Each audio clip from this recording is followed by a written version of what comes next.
How did writing develop? Well, first, it kind of developed in its oral form.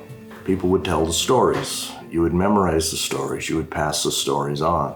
Writing is a fairly recent development in our evolution. If you realize how many millions of years mankind has been around, and it's only been in the last 5,000 or 6,000 years that we've developed writing, it's amazing when you stop and think how much of our history is gone. Or maybe that's where we develop myths. But eventually people realized that they needed a better way to pass on history, tradition, information, entertainment, what have you. And so they began coming up with pictures. Probably started out with the paintings on the cave walls, and that later turned into like hieroglyphics in the pyramids in ancient Egypt.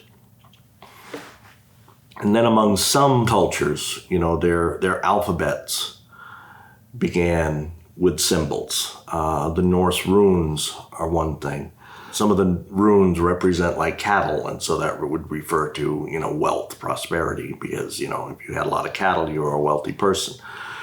Different letters and everything in the Hebrew alphabet had practical meanings behind them.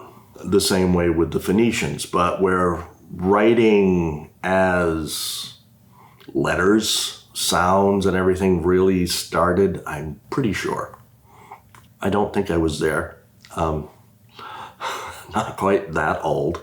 But where writing really started as itself, I think it was the cuneiforms in Sumeria, Babylon, things like that, little indentations of these stylus. And then that eventually spread to the Phoenicians, and then you had the Greeks, and they started developing alphabets based on that when they saw, this is a really effective way of doing it, and this is an effective way of doing it. Let's see what we can do. And so they didn't really feel like wasting time with styluses and clay tablets, so they would figure out how to do it with ink or juice or, what have you. And so that's how the Greeks came up with.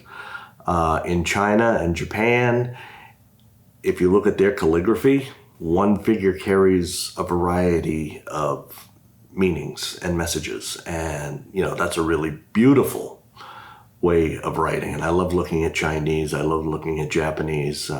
Then you get to the Romans, and that's kind of where our alphabet really comes from. But they didn't like doing a lot of curves, especially when you're carving them on the big imposing buildings that you are erecting in the provinces that you've conquered.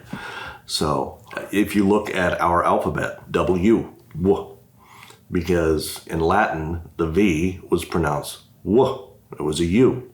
Later on, when they started developing the V sound distinct, trying to keep that W sound, they gave it the double U. 2 U's, 2 V's. W. J was not in the original Roman alphabet. Julius Caesar, what we call Julius Caesar. And then as time went on and Latin became exposed to the other languages like the Germans, the Saxons, the Goths, and so on, different letters became part of it. And so we have progressed in our writing, in our language, very complex systems of interpreting within the context of a sentence, whether it's lead or led, read or read, there. The bane of every person posting on Facebook. It's really amazing when you stop and realize that in just a few thousand years, we have developed something as complex as the language we have, starting out with just pictures on a cave wall or hieroglyphs on a pyramid. And after all is said and done, we're using emojis, and we're right back where we started.